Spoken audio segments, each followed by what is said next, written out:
Hey, for Saturday, June 6th, 2020, this is the Pro and the Con Show, and I'm your host, Michael James Ott. Welcome to the show.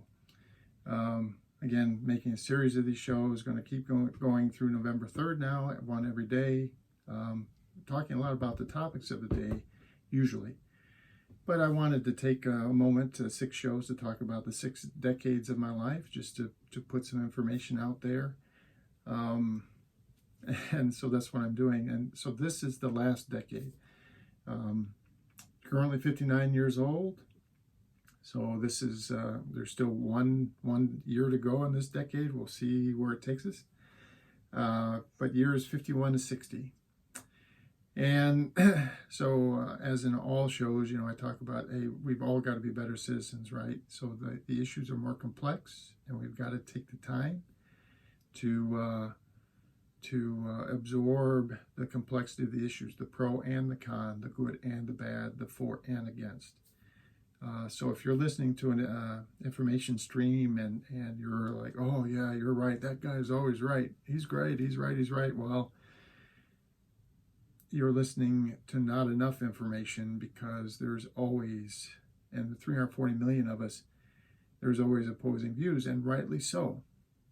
Because you can, these people that are talking to you are giving you a lot of commentary. They're selectively giving you the information and often downplaying or even ignoring or eliminating information that would cause you to say, well, wait a second, what about that? That goes on all the time in this country, and we can't, as good citizens, we can't allow that. We can't be that way anymore. So anyway, back to decades, or the years 51 to 60 for me. So getting divorced, and in that process for a couple of years, and I went out to see my brother, one of my brothers, who at the time lived in Utah, and I was out there, and I was helping. I think we did a little bit of work around the house. I think he wanted to do some cabinet stuff or whatever in the kitchen. There was a couple other things. We did a few things around the house and just had a good time. I mean, my siblings and I generally get along. We all kind of get along okay. I mean, some of us are closer to other siblings and by the way, you're born the way that you're born, and a big part of you is the genetics that you get, and we're very different across my siblings, and what our interests are, and kinds of the things that we've done in our lives and things that we enjoy doing and stuff like that. There's a fairly big spectrum of all that, and it's because the genetics of humanity, we're changing. We're fairly rapidly, we're changing. And so when my parents got together and had children, we received genetics that are similar to each other as siblings, and also a fair amount different. And genetics actually drive a lot of about who we are, and ultimately what we become and do in our lives. Ending up with the divorce, went to see the brother, and he had been divorced and remarried. And I had been one of the siblings that had made it out to his wedding. And I was out there, and my sister-in-law, we were sitting there talking about something or other, and she said, there is life after divorce. Because I was kind of like, yeah, you know what? Married 20 years, miserable for most of it. I don't know. I don't think I'm going to try. And she said, I had a terrible marriage. Your brother, had an all right marriage, but then it kind of fell apart. There's life, and so there's this thing called Match.com. And I have to say 2 things about that kind of thing. So one is, I think it's worth it. I think it's worth putting yourself out there because it is a way to meet other people. But I also warn you, and especially if you're a woman, but also if you're a man, but especially if you're a woman, wow, you can get a lot of be prepared. You're going to get a lot of like, what is this? This person is contacting me. They're saying what? Yeah, it's pretty off-putting. Some of the stuff that you get, via the internet. And we see it now in social media, right? Twitter and Facebook and stuff like that. Some of the terrible, horrible things actually that get said on those formats. Well, in any case, I was on Matchbook, or not Matchbook, Match.com, and I wasn't really paying too much attention to it. It's kind of looking a little bit, but mostly not. And I got contacted by a few people, and one of them is my current wife. So we, she was recently divorced. I was still in my divorce, but was hoping that I would be divorced any day. It lasted another several months. But anyway, so we started, sending emails back and forth, and then talking on the phone back and forth. And after, I don't know, a handful of weeks, I guess, we decided, we'll go meet and have dinner or something. And we just said, we both have recently been coming out of divorces and stuff like that. We're in a bad place, as far as future relationships go. So let's just stay together and talk on a regular basis, and basically always say to each other, we'll stay with this as long as we both feel like it's a positive thing for us. And if it starts getting negative for us, we'd be open, right? That's the one thing I agree with, that you were entitled to. If you're entitled to anything in a relationship, you are entitled to the truth. This is how I feel. This is what makes me happy. This is what makes me angry. You may not agree that it should make me happy or should make me angry, but at least this is the truth. This is what's actually happening. This is the truth that you're entitled to. And so, yeah, we kept dating and stuff like that, and having those conversations. And over the course of time, we grew closer and closer and closer together, and eventually fell in love, and decided that we were going to go forward together. And we were both hesitant about marriage, and so we just decided, okay, we're going to live together for a period of years and make sure that and then we'll get married whenever we think that makes sense to us.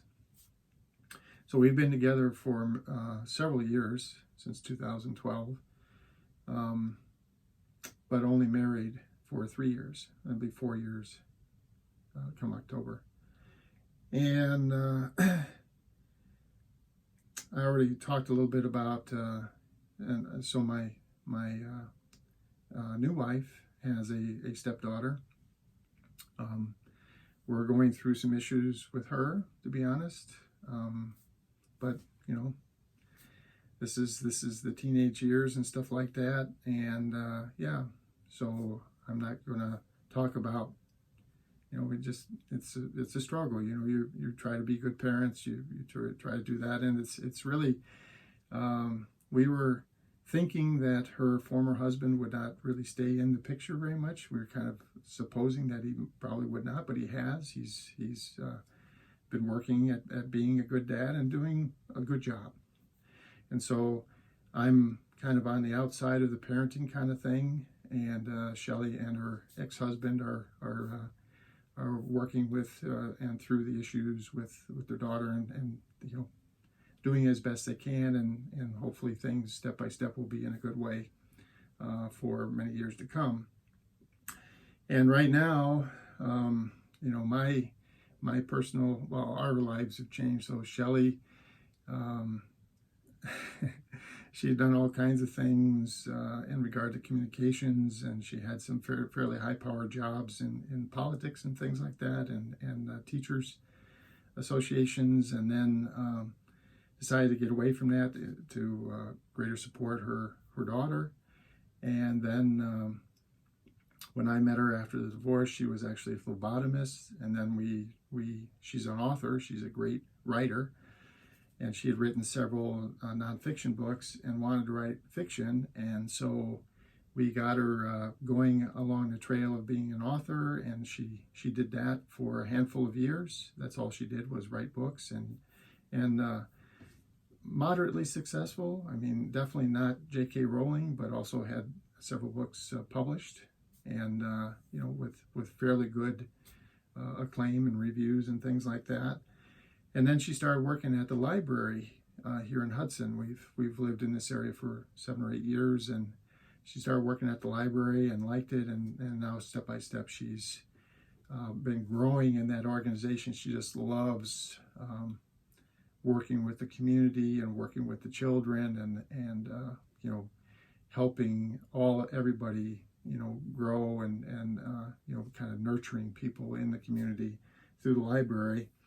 Myself, after 35 years in the communications area, industry, and I don't, over the course of years, I've survived, I don't know how many dozens of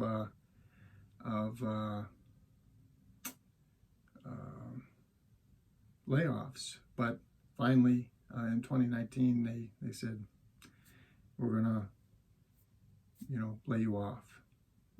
And I was part of a group that got laid off, and so I've been struggling with what I would do, and so on and so forth, and so I am focusing a lot more on doing community service work, something that I did in my past. I'm trying to do a lot more of that, trying to be much more active in the community and politically, especially talking to citizens about being better citizens. Okay, let's get together. Let's pro and con, good and bad. Come on, we can do this.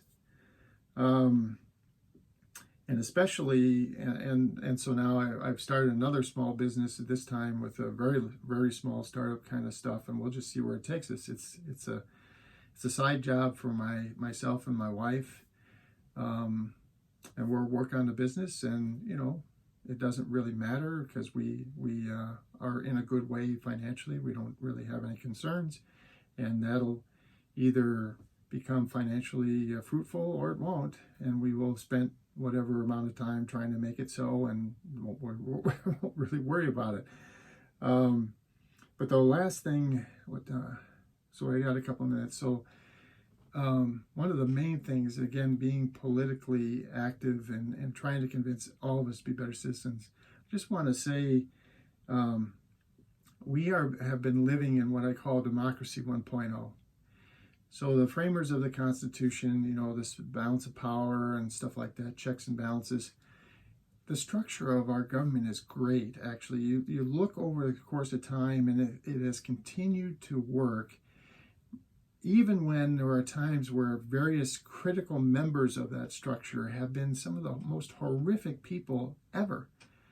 And it continues to work, that generally, we have protections under the law and so on, better and worse, not perfect, but continues to work. So it's not the structure that we have to fix. It's how we're getting people into that structure.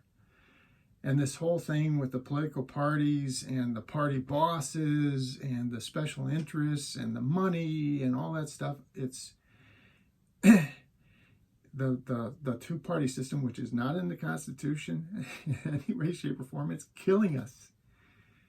And what I'm suggesting is we can replace that with, and this is a suggestion one of my colleagues made as we were talking about, how are we going to fix this? If you think about the jury system and the jury pool, and you think about, if you will, kind of think of that on steroids. So instead of having candidates that are volunteering, and all candidates have this element of, I would want to be king. because they don't volunteer for the crap of being elected unless there's a part in their element, of their personalities that would be king. And we don't need that. We need would-be servants of the people of this country.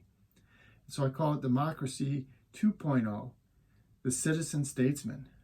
So we take every period of time, every 2 or 3 years or whatever, when we're having elections to fill vacancies in this great structure that we have, instead of having these various people with their harebrained ideas and strong personalities and desire to get power and wealth, instead of getting those people, we just cast a wide net, select a bunch of people at random, and then start filtering them, start looking at them.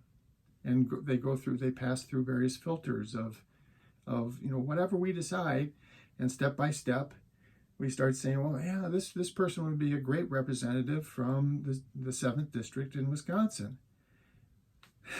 Then maybe this other person would be a good one too. So let's put those on the ballot. And in November, we'll vote between these two people. No political parties, no attack ads, no big money, none of this stuff. It's just these people. And then, okay, one of them gets elected. They go into that slot in government. They get paid whatever they get paid. And after the 2, 3, 4 years, whatever it is that they do, they go back home. And just like jury duty, their former employer has to provide them that job, or the government will get them a similar job if that employer doesn't exist anymore, or whatever the case may be. Citizen statesman, Democracy 2.0. It's coming. We're going to do it someday. We're going to wise up and do this someday. The question is, how bad do things need to get? How disgusted do we need to get with the current way things are before we're going to fix it? And there's an analog to this issue right now in our streets. Okay, people of color have been suffering for hundreds of years in this country, and around the world for that matter, but especially in this country.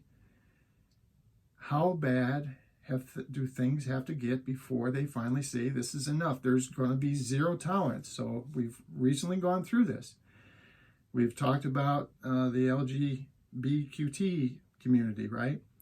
Now there's zero tolerance for hate and bias against these people, because we just said, that's it. We're tired of it. We're going to accept that these people should be real, fairly treated people. They should not be treated badly because of, their sexual preference.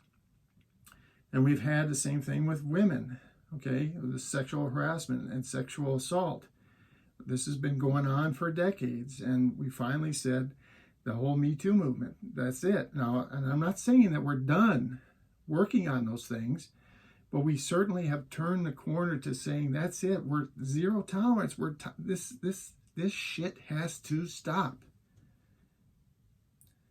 And now we have the people of color, brown skin, blacks, African Americans, Hispanics and stuff, but people of color and non-Caucasian, they have been definitely mistreated for decades and centuries. And now they're saying, that's it.